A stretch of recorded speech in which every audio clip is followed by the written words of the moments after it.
Shalom, damai di hati. Saudara-saudaraku yang saya kasihi dalam Tuhan Yesus Kristus, hari baru adalah bukti kasih Tuhan yang tak terhingga bagi kita.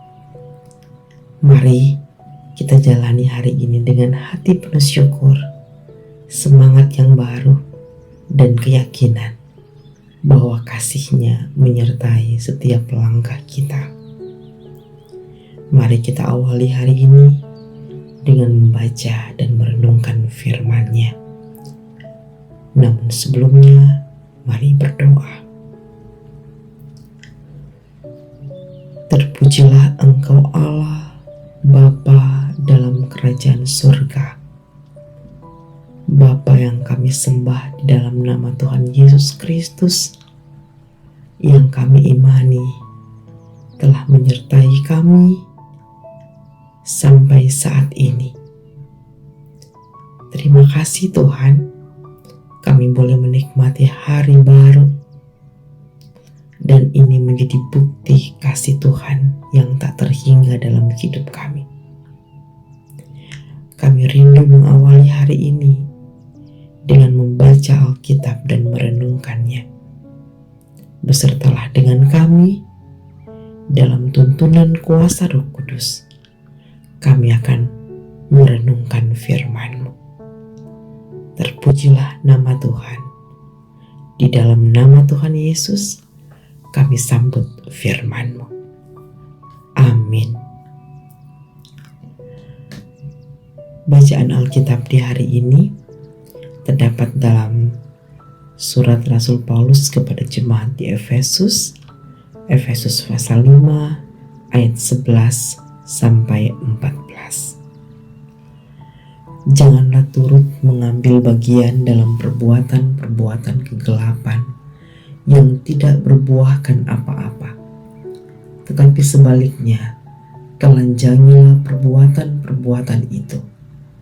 Sebab menyebutkan saja pun apa yang dibuat oleh mereka di tempat-tempat yang tersembunyi telah memalukan.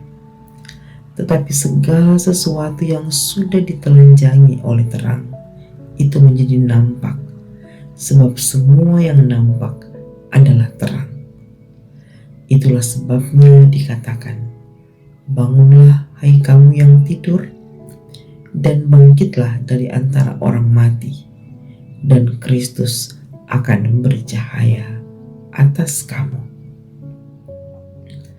Demikian pembacaan Alkitab dan tema renungan harian keluarga di hari ini, Kamis 8 Januari 2026, menelanjangi perbuatan kegelapan. Keluarga Kristen yang dikasihi dan diberkati Tuhan Yesus, saat terang hadir, kegelapan hilang. Identitas kita sebagai terang dunia, sebagaimana kata Yesus Kristus dalam khotbahnya di bukit, mendorong kita mengambil sikap di tengah kegelapan dunia yang merajalela.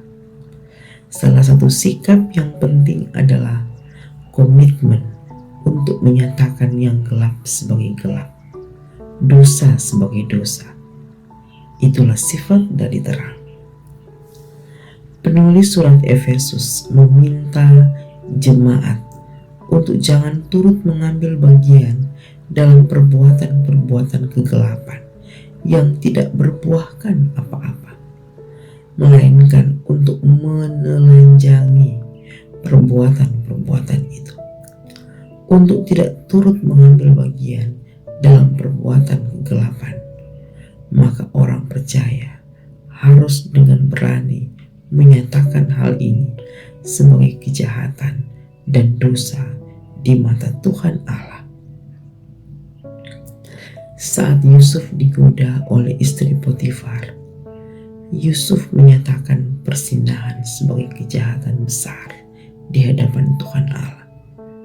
Dan dengan demikian menelanjangi perbuatan kegelapan itu. Kata menelanjangi yang dipakai penulis pada ayat ini berarti menyatakan apa jahat sebagai yang jahat. Mereka yang dengan berani menyatakan dosa sebagai dosa pada dasarnya menghidupi sifat terang itu sendiri, yang membuka dan menyatakan apa yang ada dalam kegelapan.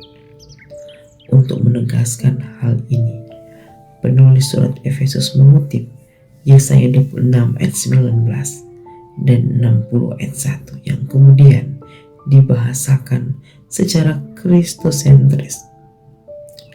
Bangunlah, hai kamu yang tidur, dan bangkitlah dari antara orang mati, dan Kristus akan bercahaya atas kamu. Orang percaya yang menghidupi identitasnya di dalam Yesus Kristus mengalami bahwa ia bercahaya di dalam dan melalui dirinya. Saudara-saudaraku, sebagai keluarga Kristen, kita perlu menjalankan pola pengajaran yang dengan tegas membedakan apa yang baik dan yang jahat, apa yang jahat dan yang berdosa.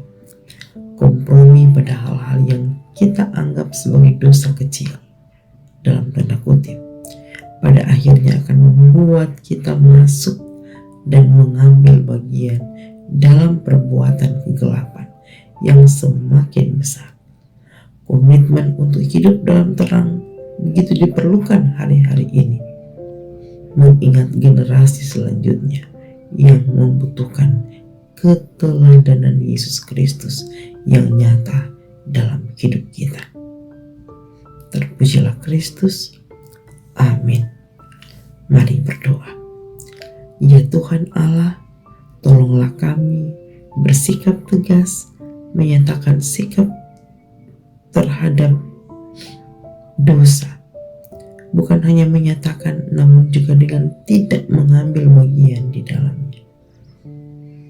Kami rindu menghidupi keteladanan Yesus Kristus dalam hidup kami. Kami tahu ini sulit, sesuatu yang tidak mudah, tapi kami percaya di dalam dan bersama Tuhan kami akan dimampukan.